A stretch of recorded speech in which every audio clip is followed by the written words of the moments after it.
Hai guys, Vivo baru saja merilis dua smartphone terbarunya, P11 dan P11 Pro. Seperti di judul, Repri bakal review P11 Pro-nya dulu. Harganya ini sekitar 5 juta kurang 1.000 rupiah.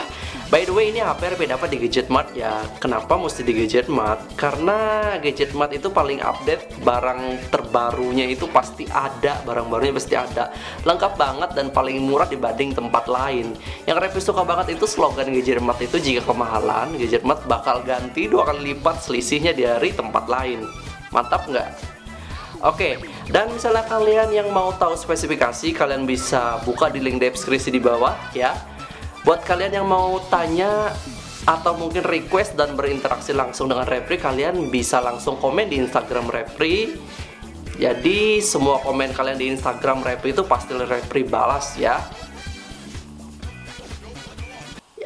Saat melihat desain body, seperti nggak ada perubahan dengan pendahulunya P9, persis serupa. Paling yang terlihat berbeda mencolok itu pada desain layar yang memang lebih lebar rasionya dan desain warna back covernya. Untuk seri P11, back covernya itu memiliki dua warna alias gradasi, dimana warna bagian atas merupakan warna dasarnya, sedangkan warna gradasi di bagian bawah itu seperti warna efek cat pilok gitu ya, yang tidak menutupi dengan sempurna. Jika tertimpa saat cahaya lampu atau mungkin matahari, back cover itu mengkilat banget, mengkilat vertikal gitu ya. Untuk bahan back masih serupa kayak P9, plastik glossy. Di bagian sisi kiri dan kanan back cover itu melengkung menipis. Kamera belakangnya itu ada dua. Lensanya itu dilindungi kaca yang dikelilingi oleh chrome berwarna gold. Di bagian bawahnya itu ada LED flashnya. Kemudian ada tulisan Vivo berwarna gold. Di bagian layar bagian atas itu tipis banget bezelnya ya, mirip kayak Xiaomi Mi 8 ini ya. Dan kalian bisa lihat kayak klip merah itu di sana, itu peletakan sensor proximity-nya. Kemudian ada speaker telepon, ada di bagian atas kamera terselip di antara sisi layar dan back covernya. Kemudian lensa kamera satu itu di tengah di bagian bawah bezel layarnya, itu tipis banget ya. Bahkan jika dilihat itu lebih tipis daripada pendahulunya P9 atau mungkin Oppo F9 sekalipun. Ya, kemudian di bagian atasnya itu ada lubang mikrofon video recording. Di bagian bawah itu ada lubang loudspeaker, lubang charger, lubang headset, dan lubang mikrofon telepon. Di bagian samping kanan itu ada tombol power dan tombol volume. Di bagian sisi kiri ada baki slot SIM dan memori. Untuk keseluruhan desain, bodinya ini sangat menarik. Walau bodinya masih pakai plastik glossy, tapi desain warna dan tampilan bodinya ini sangat memanjakan mata banget yang melihatnya. Vivo ini, Repri rasa Vivo P11 ini hebat banget ya. Vivo bisa menyulap bodi smartphone yang aslinya plastik jadi semewah dan premium serta seindah seperti P11 dan P11 Pro ini. Pokoknya indah banget ini smartphone, mantap banget dilihat. Oke, untuk layar di atas kertas katanya pakai AMOLED, tapi Repri awalnya gimana ya, jujur nggak percaya begitu aja. Mesti dibuktikan. Jadi tips paling mudah membedakan layar AMOLED dan IPS itu dilihat dari warna hitam. AMOLED jika menampilkan objek warna hitam itu nggak mengeluarkan cahaya, seperti tetap mati layarnya. Sedangkan untuk IPS itu menampilkan objek warna hitam, itu tetap mengeluarkan cahaya alias hidup layarnya. Dan ternyata benar saja, saat dilihat ini memang asli AMOLED. Ya, kalau memang asli AMOLED jelas layarnya pasti clear. Dilihat dari sudut kemiringan ekstrim, layarnya tetap jelas. Dilihat itu clear banget dan nyaman banget di mata. Dan pastinya handal dibawa ke bawah sinar matahari, tetap jelas banget terlihat layarnya. Itu kelebihan dari AMOLED. Ya, sebelum kita bahas kinerja, kita bahas apa yang baru dibawa oleh P11 Pro ini. Untuk tampilan persis serupa dan sama saja seperti pendahulunya P9. Namun yang jelas baru itu ada fitur always on seperti Samsung ya. Saat kita memandang layarnya P11 ini, layarnya akan otomatis hidup menunjukkan jam, kemudian tanggal dan persentase baterai. Kemudian yang jadi inovasi banget itu bagi Vivo Vivo ini di P11 ini itu sidik jari di dalam layar. Ya, untuk mengaktifkannya serupa aja sebenarnya seperti sidik jari biasanya. Namun bedanya sidik jari ada di dalam layar. Ini yang beda dari HP-HP lain mungkin ya, atau pendahulunya. Jadi pada saat kita pandang layarnya dalam keadaan mati, itu bakal hidup fitur always on-nya. Nah, pada saat always on-nya hidup, itu akan terlihat gambar kayak sidik jari ya di bagian layarnya, kemudian tinggal kita tempelkan jari kita, kemudian cret boom. Repri suka banget ya pas meletakkan jari ada kayak efek aliran listrik gitu ya, langsung kebuka gitu, kok asik banget gitu ya. Repri berkali-kali mencoba fitur sidik jari di dalam layar ini, kayak kecanduan banget Repri memakai fiturnya ini. Pokoknya asik banget, mantep banget, dan rasanya canggih banget gitu ya. Dan ada fitur asisten game ya, yang ya buat mengatur dan memblokir notifikasi panggilan dan lain-lain saat kita bermain game. Selanjutnya kita bahas kinerjanya nih. Setelah diuji pakai AnTuTu benchmark ya, skornya itu mencapai 128 ribuan. Ini peningkatan kinerja yang memang drastis dibanding P9 terdahulu yang hanya sekitar 80 ribuan skornya. Ya walaupun kalau dilihat faktanya sih mungkin sedikit di bawah Oppo F9 ya, adeknya ya. Skornya itu kalau Oppo F9 itu kan 130 ribuan ya. Kemarin lah kalau kalian lihat tuh video review Repri. Cuman kalau dipikir selisih beberapa ribu aja itu nggak terlalu masalah dan nggak terlalu beda. Yang jelas ini sama kinerjanya antara kedua HP ini. Mantap. Ya, kemudian untuk tampilan kamera ya serupa aja seperti kamera pendahulunya Vivo P9. Namun ada yang baru di P11 Pro ini yang tak dimiliki oleh P9, dimana mode beauty-nya ini lebih detail pengaturannya ya. Jadi kita bisa mengatur beauty-nya sesuai dengan kehendak kita, kayak tingkat kemulusan kulit, kemudian tingkat keputihan ya, hidung pesek jadi lebih mancung gitu ya, kemudian dagu bulat jadi tirus gitu. Semua ada pilihannya dan lengkap di mode beauty-nya. Selain itu mode view bokehnya, ini mode bokehnya juga itu ada efek pewarnaan atau mungkin komposisi cahaya, ingin seperti apa sesuai dengan selera kita. Yap. Dan kemudian di video recordingnya itu ada fitur selang waktu, kemudian slow motionnya juga ada. Dan untuk user interface kameranya itu lebih friendly juga, karena memang ini kan kameranya kan mirip ya, meniru kameranya iPhone. Jadi simple dan pasti mudah banget digunakan dan dipelajari kameranya. Oke.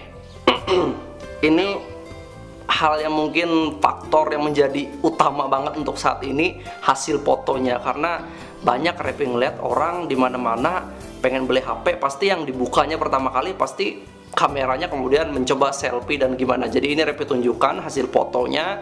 Jadi untuk sampel foto Repri uji di sebuah kondisi ya, supaya lebih jelas dan lengkap kalian tahu kualitasnya.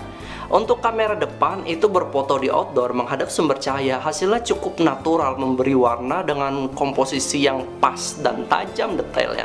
Membelakangi sumber cahaya hasilnya sebenarnya baik, namun komposisi dan warna objek Repri itu jadi low saturasi karena mungkin faktor membelakangi cahaya ya. Kemudian berfoto menyamping sumber cahaya, hasilnya bagus, natural, detailnya tajam, dan objek jauh itu jadi sedikit blur. Bagus gitu ya. Repri coba mode beauty-nya. Ini yang bikin Repri heran ya jujur. Padahal ini Repri pakai tingkat yang maksimal, tapi warnanya itu kayak natural banget gitu ya, serta detailnya juga tetap tajam. Memang kulit wajah Repri itu jadi mulus dan mata Repri jadi sedikit lebih lebar. Ya, cuman efek beauty-nya P11 Pro ini natural banget. Jadi nggak aneh kayak tipe-tipe sebelumnya ya. Biar pakai tingkat maksimal tetap natural dan bagus kualitas fotonya. Kemudian Repri coba pakai mode bokeh, hasilnya lumayan bagus, walau ada miss, tapi maklumlah karena lensa kamera depannya kan cuma satu, ya kan? Kemudian Repri coba lagi berfoto di dalam ruangan. Ini menghadap sumber cahaya, hasilnya bagus, membuat kulit Repri jadi bening kayak opo-opo Korea gitu ya. Detailnya juga tajam, warna yang dihasilkan juga pas, membelakangi sumber cahaya hasilnya tetap baik, detailnya juga masih jelas. Ya, bagus. Kemudian Repri tes untuk kamera belakangnya, memoto di luar ruangan, hasilnya cukup detail. Mungkin saturasi warnanya saja yang terlihat sedikit lebih tinggi, sehingga warna daunnya itu terlihat ngepush banget warna hijaunya ya. Kemudian memoto objek makro di luar ruangan itu hasilnya cukup bagus, detail, tajam, dan untuk objek belakangnya itu kelihatan kayak blur gitu ya. Kemudian memoto di dalam ruangan hasilnya cukup baik pada detail, mungkin pada pencahayaannya aja yang lebih dominan gelap hasilnya. Memoto objek yang menghadap sumber cahaya itu hasilnya cukup baik, walau dominan gelap sih sebenarnya warna kulit objeknya, yang sebenarnya orang itu nggak segelap itu, nggak sehitam itu warna kulitnya ya. Memoto objek yang membelakangi sumber cahaya hasilnya lebih dominan gelap, baik pada objek orang atau mungkin objek latar tempatnya. Kemudian memoto objek menyamping sumber cahaya hasilnya cukup baik, cukup detail, dengan pencahayaan yang standar lah. Kemudian memoto objek makro di dalam ruangan hasilnya cukup baik dan detail. Cuman kalau di sini Repi lihat latarnya itu jadi blur ya, padahal ini Repi nggak menggunakan mode bokeh sama sekali ya. Itu mungkin bagusnya efek makronya.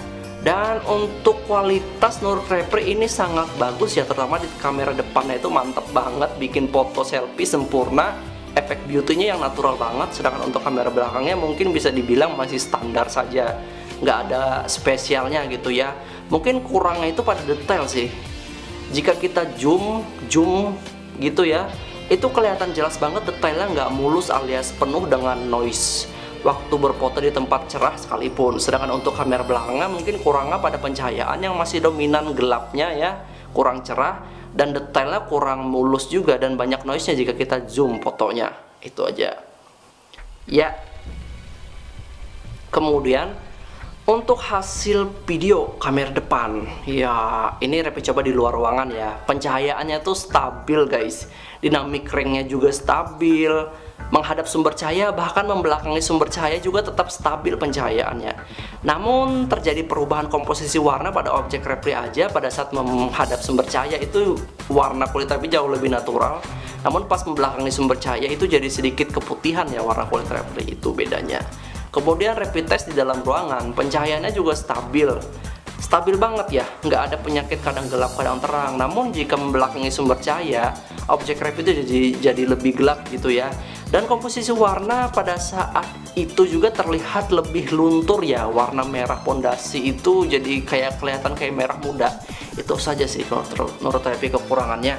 Kemudian untuk video kamera belakang di luar ruangan ya, hasilnya itu cukup baik, pencahayaannya stabil, dan sepertinya ada gimana ya, ada penstabil gambar ya, walaupun penstabil gambar itu nggak terlalu sempurna, diajak berjalan itu masih gimana ya, goncangannya itu nggak terlalu kerasa gitu ya, tapi memang masih goncang gitu ya.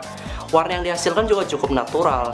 Kemudian di dalam ruangan hasil videonya cukup baik, pencahayaan yang terlihat mungkin gimana ya, pencahayaannya itu tetap stabil, nggak ada penyakit kadang gelap kadang terang. Mungkin yang kurangnya di sini objek orang saja yang terlihat lebih gelap dibanding aslinya. Ya kalau menurut Repi sih video recordingnya ini berkualitas baik untuk kamera depannya ya. Depan belakangnya kualitasnya baik, pencahayaannya juga stabil, nggak ada penyakit kadang gelap kadang terang ya. Apalagi untuk video kamera depannya benar-benar bikin kulit hitam Repi jadi bening banget kayak opa-opa Korea, pokoknya mantap banget. Dan mungkin kurangnya di kamera belakang aja sih yang lebih ini ya, lebih banyak ke gelapnya dia memunculkan warna objek, itu saja. Cuman untuk overall untuk video recording ini sudah bagus dan berkualitas banget kalau menurut Repi. Ya, kayaknya semua kualitas yang dimiliki oleh Vivo V11 ini sudah Repi tunjukkan semua ke kalian, sudah Repi jelaskan sedetail-detailnya. Dan mohon maaf mungkin ya buat kalian jika Repi ini membuat karya mungkin berbeda dengan reviewer profesional ya, karena mungkin Repi berbeda gitu ya. Repi lebih memperlihatkan ke kualitas, bukan memperlihatkan ke spesifikasi, karena kalau menurut Repi kualitas itu penting banget buat kalian, buat referensi kalian ya. Karena kalau kalian hanya tahu spesifikasi itu mudah, kalian tinggal lihat di Google atau mungkin di blog orang, tapi kalau untuk kualitas itu kalian nggak bisa mendapatkan secara cuma-cuma atau mungkin hanya dengan melihat foto atau mungkin blog orang aja. Ya kayaknya cukup sekian dari Repi. Misalnya buat teman-teman yang pengen tanya, request atau mungkin berinteraksi langsung Repi jawab, kalian bisa langsung komen di Instagram Repi aja ya, karena Repi pas respon banget dan pasti Repi balas komen-komen kalian di Instagram. Ya kayaknya cukup sekian dari Repi. Jika ada kekurangan, tapi mohon dimaafkan. Salam.